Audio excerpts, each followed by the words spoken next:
anymore. I forgot. We fired him. All right, it's 6:45. It's the City of Brainerd Safety and Public Works Committee. Paul, you want to call the roll? Bevins. Here. Erickson. Here. Lambert. Here. All right, we've got Paul Sandy and David Chansky and 5 agenda items. Mr. Engineer, anything you want to add? Nope, that should be it, Mr. Chair. Jan or Wayne, anything you want to add? No. None for me. None. Perfect. Then let's go with the 5 things that we have. Jan and Wayne, if you haven't heard, we're expecting a guest on item 5. So on the telephone. Item 1 is the street closure application for the early childhood development in the City of Brainerd. Touch a truck, Mr. Engineer, anything you want to add? Next one, Mr. Chair, he kind of coordinates this event with ECFE. My apologies. It says on the agenda, Mr. Chansky. Sorry, David. No, I thought you were all picking up while you. this will be the 2nd annual Touch a Truck with ECFE. It's gonna be Saturday, October 3rd. We do this in correlation with homecoming weekend, with Brainerd High School moving the homecoming game to Fridays because they couldn't get anyone who wants to play them on a Saturday. They're turning homecoming into more of an actual full weekend.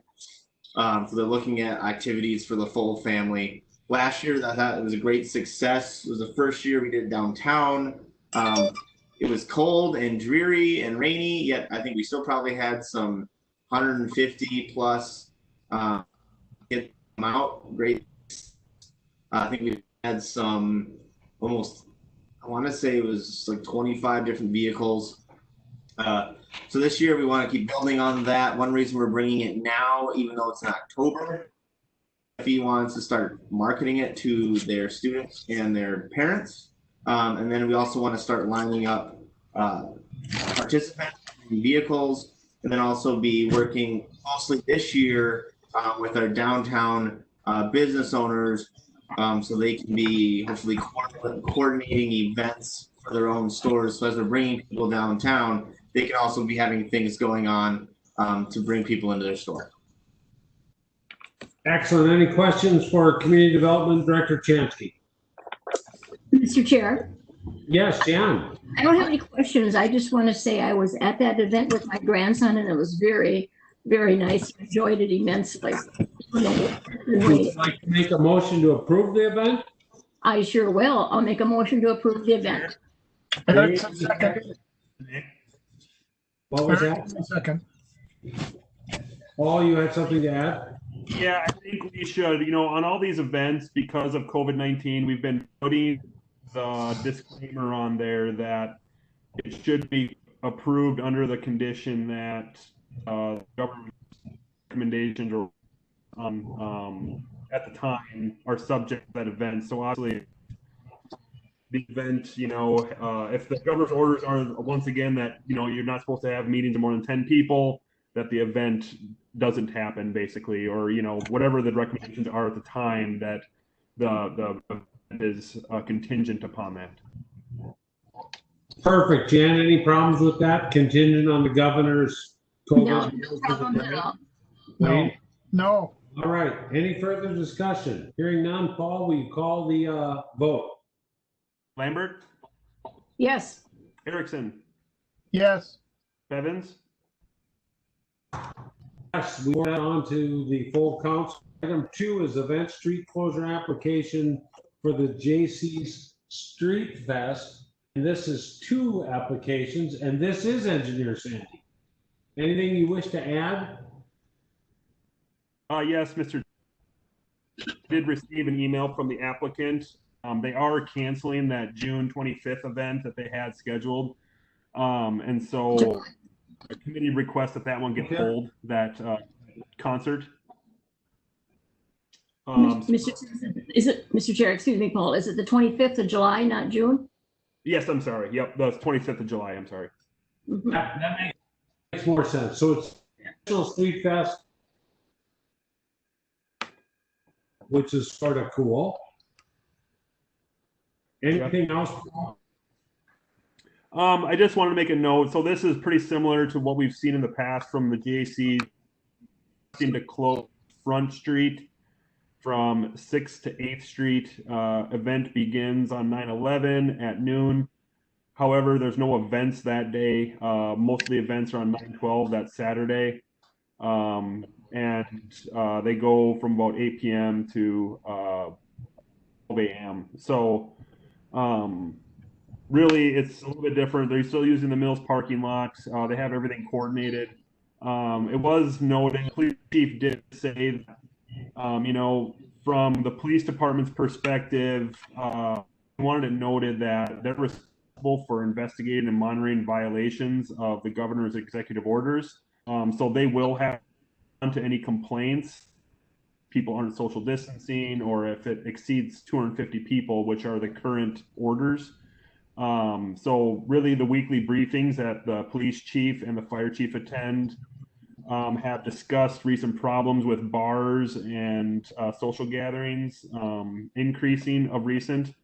And so Corky really can't take a position supporting this application at the time without a plan being submitted on how they're going to control social distancing and their staff wearing masks. And of course, if the governor's orders at the time relax, obviously they would be subject to the new ordinance, or if they become more stringent. So really, under the staff recommendation, we have that we recommend approval of the application under the conditions that, number one, we get a request for traffic control be made 1 week prior to the event.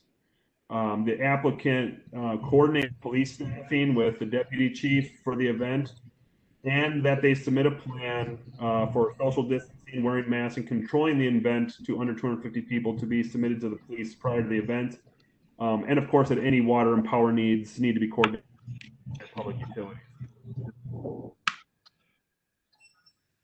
It seems like a tall order. Jan, what you got? Mr. Chair, in the past 2 years, I've received phone calls regarding the music being so loud. Has that been addressed by the JCs? I know that's. I've also heard the complaint from one resident. I'm not sure, outside of the fact that I know they've been pretty good at shutting it off at midnight. It's a street fest, and if you think, so I mean, the music has to be so people can hear it. It's in a place where there's not a lot of residential, but I can hear it at my house on the north side of Gregory Park. But I hear other events as well, the elbow convention and those sort of things. But I can hear football games at the high school football field. So I think part of that is, now this is my opinion, you can certainly vote against this, Jen, but I think part of that is the pleasure of living in a small town. Now, Mr. Chair, yeah. Mr. Chair, the only reason I brought that out is, like I said, is there a possibility, like when it gets closer to like 11 o'clock, 10:30, 11 o'clock, that they could turn the volume down a little bit? It certainly could be, that's not part of the conditions, but it's certainly something that can be added. Mm-hmm. In there. I'm bringing. I know we had talked. Gabe, I know, gets the phone calls also on this. Yeah. I just want it to be recognized that we have received phone calls. In fact, somebody came and spoke to us at a council meeting under open forum on the same issue. So yeah. I just wanted to be noted that we are hearing that, and that if there's a possibility that they could turn it down starting about 10:30, I don't think that would be unreasonable. Most people are trying to sleep at that time. So I hear what you're saying. Absolutely. Please bring it up. We've got a mayor that's a JC and a chairman that's a JC. If those two can't control it, there's certainly nothing we can do. But it's certainly a good be respectful reminder. Mhm. So do you wanna make the motion, Jan, and then at the tonight, here in committee, and then at the council meeting, make sure you bring up that point, because I think it's real valid. Okay. Is that okay with you, Wayne? Yes, please. Okay.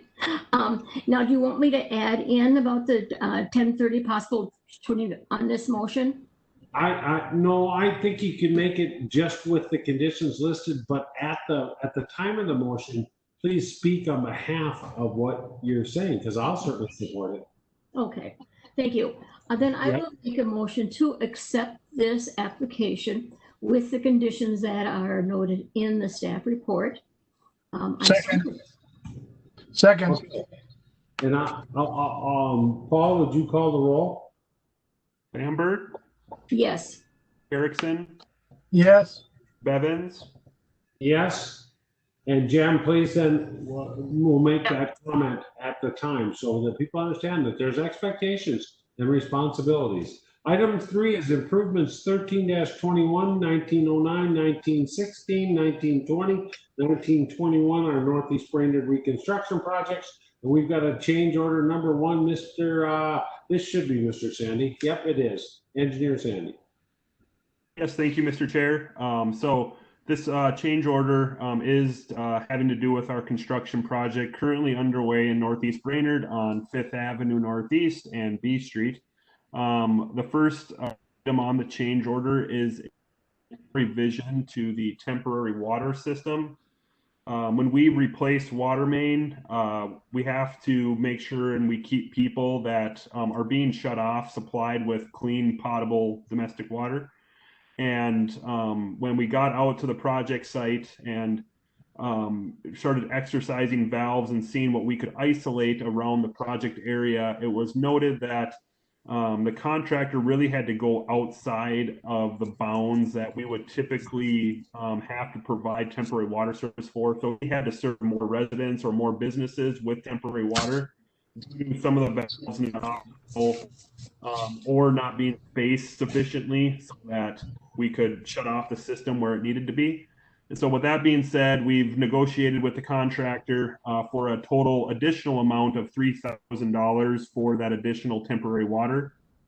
The other portion of this change order has to do with the storm sewer system. We're adding a block of storm sewer on B Street between 4th and 5th Avenue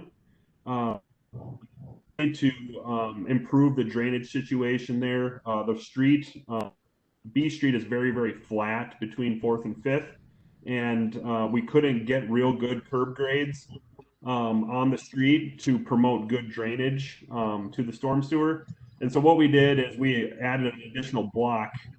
When we did that, we go out and we survey for things such as utilities that could possibly be in conflict with the new storm sewer. There was a duct that was a fiber optic duct that carries very heavy fiber to a lot of Northeast Brainerd that was not accounted for, and therefore we had to make 2 structures at a deeper elevation so that we could make it underneath that duct because the duct can't be moved.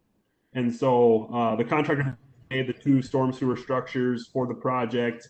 We came back and we requested that he make a couple of deeper structures so that we can make it underneath that utility. And that amount to remake those structures was $2,500. That being said, the total change order amount is $5,500, $3,000 of which BPU bill for the temporary water system, and $2,500 is a storm sewer related expense, but will be reimbursed by state aid as it is an eligible expense on this project. Thank you, Engineer Sandy. Any questions, Jan or Wayne? So No. motion to approve change order number 1. I'll make a motion. We approve change order number 1. Thank you. Second, Lambert. I certainly approve this. My only comment is, boy, the contractor, who I know isn't always our favorite contractor, sure has done I think, a really nice job with traffic. I mean, the people are driving everywhere on that project. I've been watching. They spend more time standing and waiting for people to get out of the way So I just wanted to comment, good, as far as I know, good job to the contractor working with not running over people. So, Mr. Sandy, would you call the roll? Erickson, Yes. Lambert, Yes, Bevins, Yes.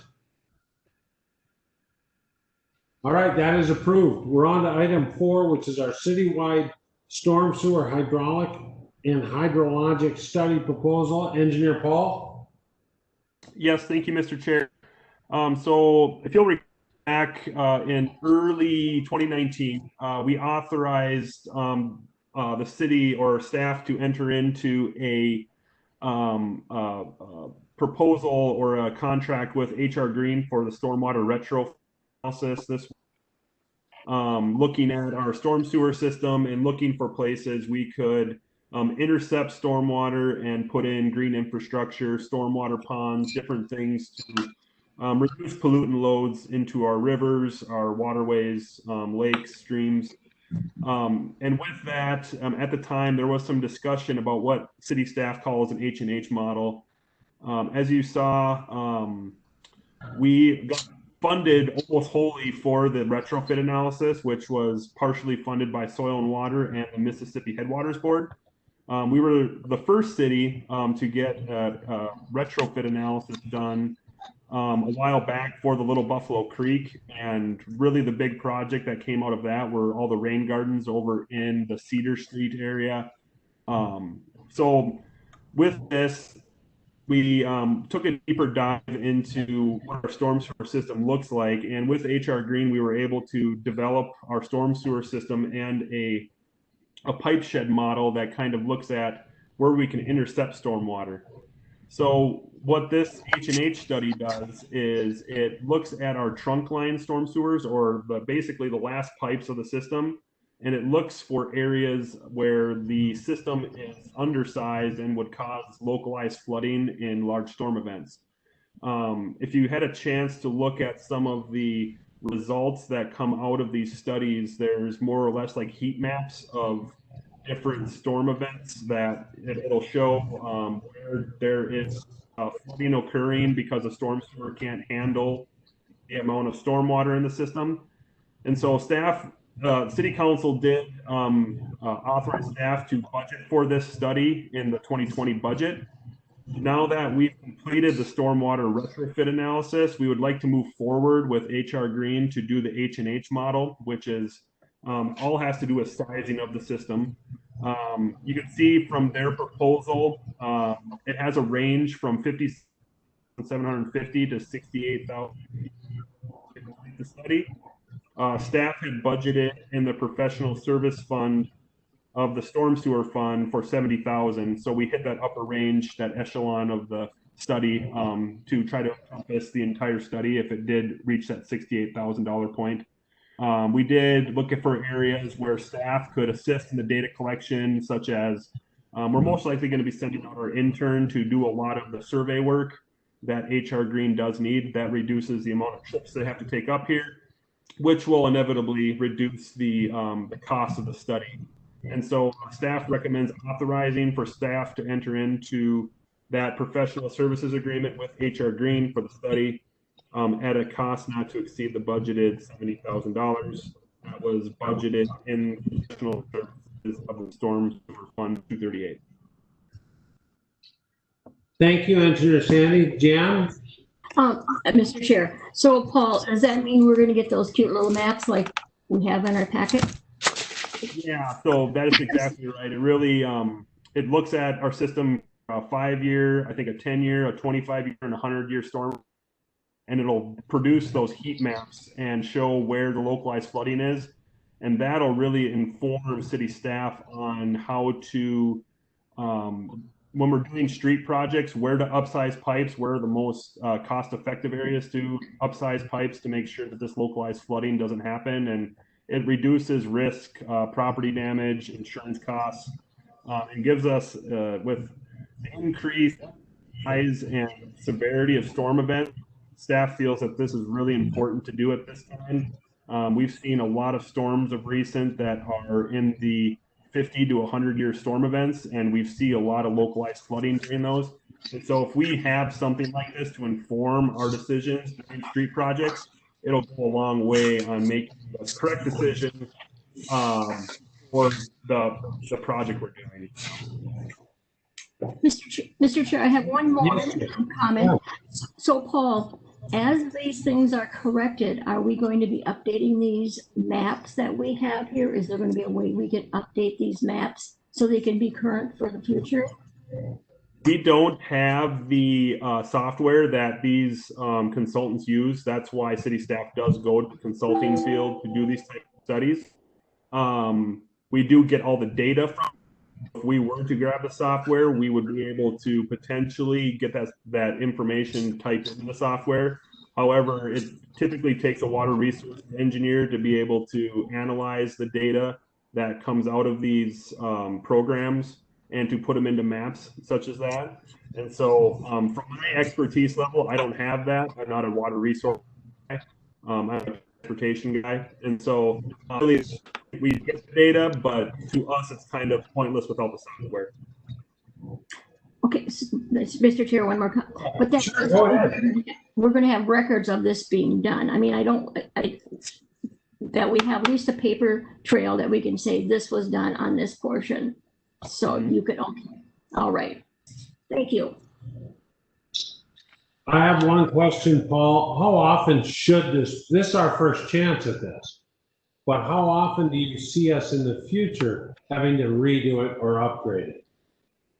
It'll really depend on how fast we upgrade the system. If there are areas found flood locally, if we start doing a lot of major upsizing projects, I could see the benefit in maybe every 10 years redoing a study like this. But until we start doing projects that are upsizing pipes or doing things to help reduce flooding, it doesn't pay to redo a study that you already know what the results are going to be. It might be a little worse as storms get worse and worse. But until we start upsizing things and getting things done, it really, you know what the end is going to be. So I would say at a minimum every 10 years, but it really depends on how our capital improvement plan goes. Mr. Chair, it's Jan again. So would this be the most expensive part of the project now in 10 years? Would we be looking at the same amount of money? Or because there's a lot of work already done with an effect, you know, inflation and everything, but would this be the most expensive time? And as we upgrade, it'll be on a lesser amount, or we won't have to do much work? Yeah, so Jan, there is a benefit in using the same consultant that we used previously for the retrofit analysis, because they have all the data, they have our storm sewer system, they know where all the pipes drain to, they have our whole system in their GIS, so they know everything, they know how our system rates, they know where the flooding is. It really would just be an update of pipe sizes that we've changed. So Okay. the Thank you. would inevitably, in my opinion, go down. Okay, thank you. Any other questions? Hearing none, is there a motion to recommend the authorization of the service agreement with HR Green?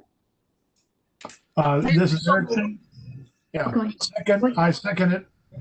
All right, motion by Lampert, second by Erickson. Any further questions? Hearing No, none, Engineer Sandy. Oh, you have, yes, Wayne. No, I just thank you, Paul, for helping us understand this. Excellent job at describing. Thank you for helping me anyway. Great Thanks, Wayne. job. Thanks, Wayne. Any further comments? If not, Engineer Sandy, will you call the roll, please? Erickson, Yes. Lambert, Yes. Evans. Yes, and that will get recommended to the entire council. We will move on to our final item, which is the regulating location of garbage receptacles. And this is coming under David Chansky, Community Development Director. Mr. Chansky, anything you wish to add to what's in our packet? No, Mr. Chair. So this is something that I brought forward on behalf of Alderman Pritchett, who has received some complaints lately about the placement of trash receptacles pretty much on the curb 24/7. Currently, as you see in the packet, currently our code talks about the receptacles have to go out for pickup, but it doesn't say when they can be there, when they should be placed, or when they need to be taken away. Obviously, sometimes they become a nuisance for plowing, street sweeping. If it's in the alleyway, they can narrow up alleys. It's something they discussed before, so I'm just bringing it forward on behalf of Alderman Pritchett. Perfect. I understand we may have somebody who wishes to speak on this. I don't know if I don't see a call-in person on, and maybe they'll call in during the council meeting. Do you see them, Sean or Paul? No. Okay. Do not. I have a question, David or Paul. What's our policy now when the road grader goes by in the winter and the thing's there? What do they do with it? Do they put it on the curb or do they plow it out? What do they do with it? This has to happen. Yeah, if I may, Mr. Chair, they usually go around it. We do get a lot of complaints during the winter. Sometimes the plowing is from the curb on city streets, and thus the streets get narrowed up quite a bit. That really has to do with how many people are parked on the street illegally or how many garbage cans there are. We have some neighborhoods where the garbage cans are out past the curb, and the plow driver, not wanting to hit them, will plow the street a little narrower. And as you get through the winter, obviously that street gets narrower and narrower, and we get more complaints. And then we get the snow blower out, and we'll typically go out and pick up a lot of those streets and haul them away. But really, it does cause a lot more work for our staff if they're having to go around garbage receptacles consistently. We do get a lot of complaints sometimes from people that their garbage gets tipped over by the plow. This a lot of times happens by either a direct hit by the wing on the plow. The driver doesn't really have a good view of his wing when he's driving. Or a lot of times it'll get knocked over just from the sheer force of the snow that when you drive by, it'll push it over. So it is an issue. Glad this is getting brought forward. Our street guys comment on this all the time about how they wish there was a way to get this taken care of and get people to take their cans off the street when they're not being out for business. So, Okay. David, before I turn it back to you, I want to just make one comment. I see this as an enforcement issue. I mean, I can't believe that it's not a good idea, but how would we fix this? Now I'll turn it over to you, David, and then Jan and Wayne, if you have anything to add. Thank you, Mr. Chair. So your question about enforcement, I think it just fall under our regular code enforcement procedures. I will say the thing about that is how we do that. We see it out there. If we determine that it's been out there too long, we go through our process. Well, our process, the tenant or the property owner would not get notification of a violation for probably a week, depending on how fast the mail goes. By then, the can might have come back and forth already. So on that piece, it's going to be slow. The other piece I discussed with my staff before about trash cans, and we discussed this when we talk about just regular garbage, is you don't necessarily know when everyone's pickup date is. Which goes to another issue about the trash cans, and I know Mr. Sandy knows for sure, is like on my street, there are trash cans out for pickup 3 out of 4 days a week. Or 3 out of 7 days a week. There are trash cans out. We pick it up because there are 3 different haulers that pick up the houses around me. So without knowing their routes, I can't necessarily determine, if the can been out too long. So enforcement is an issue. I will say that. It's the whole issue. Myself. Okay, Jan and Wayne, I don't want to keep, if you have comments, I think this needs to become a little bit, or we have a little bit more time. And just so you know, Engineer Sandy and I have already talked about the possibility of enforcement becomes so much easier if we do and I don't know what the terminology would be, Paul, what were we talking? Not sole source, Organized collection, yep. organized collection, which we've talked about in the past unsuccessfully. So Jan or Wayne, do either of you have any comments on this issue? Mr. Chair, this is Jan. I think looking at the organizational pickup would be something we should do. The other thing we have to keep in mind is that like for myself, mine's out of Thursday. If I'm going out of town, it'll go out Wednesday night, which is normal, but I might not be back until Sunday, which, maybe we need to say like a 24-hour or 36-hour time after they get picked, after the day. But that still wouldn't help me in that scenario, but at least we got some time that person has on the vacation issue. Whether that's important or not is going to be up to the council, but that's just a concern I have. But with organizational, whatever you said, would be probably something to look at. I think we kind of talked about contracting, splitting the city up into quadrants and probably contracting with, so all the companies have an opportunity. So that's all I have to say. This is Wayne, Mr. Chair, this is Wayne. Yeah, Wayne. I don't know how you would ever enforce that when we have 4 and 5 different contractors in town picking up the garbage on a number of different days. The solution to me is if the city of Brainerd had one contractor coming into town, then there might be a way of enforcing it. But when you have so many different contractors picking up garbage, like Mr. Chansky said, how do you enforce it? I just don't know. All right. Engineer Sandy, you're up, and then David. Yeah, so it really is things. Organized collection in the past tried to get the haulers on board, because really when you think about what organized collection is, it's either one or a culmination of haulers working together. And so each hauler would be designated a certain number of customers in a geographic area in Brainerd, not necessarily one hauler for the whole city. It's just getting them organized in such a way that they are picking up, say, for example, in North Brainerd, and that's the only spot that they pick up. That reduces garbage cans on the streets. It makes it easier to enforce. It reduces stress, wear, and tear on our alleys and streets. There's some alleys that we have 4 to 5 garbage trucks down a day for no reason. They have one can down one garbage or down, and those are our worst spots in a lot of our streets, our alley crossings. And so really it does make a lot of sense, but without the haulers being on board for a process like that, it's bound for failure, which it has been in the past. David. I was just going to add, Mr. Chair, that there are 2 communities in our that do have restrictions.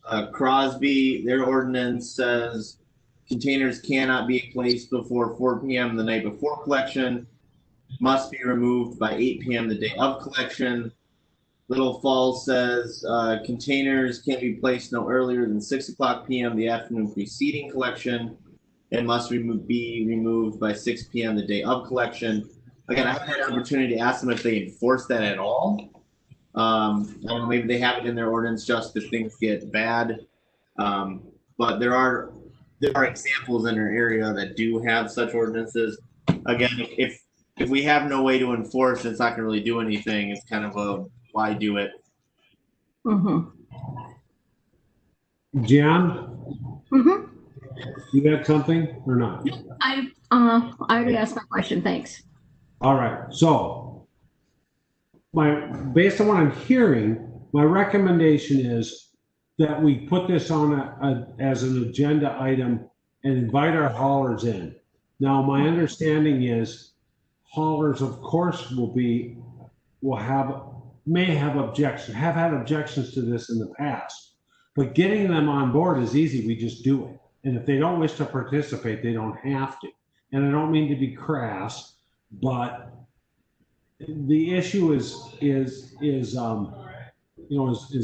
complex, more complex than just the issue before us of, it's very easy to write an ordinance saying like Little Falls and Crosby did. It's what do you do to make it enforceable and then to enforce it. When I was a kid, we used to collect pop bottles and turn them in for money. I honest to God would like to hear a couple of things, David, what those communities do to enforce it and what the companies that own these carts would do to get them back if we started picking them up. Okay, there may be a financial benefit to the city of Brainerd. For example, we tow cars when it snows. Okay, there's a fee. You have to pay to get your car back. Now, if the waste haulers are not going to pay to get their carts back, it's going to start costing them money.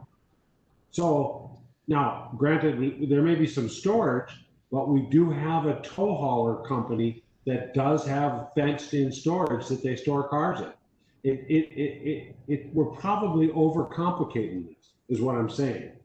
But those are questions that I really think are important to answer before we go before the haulers or make a decision on this issue.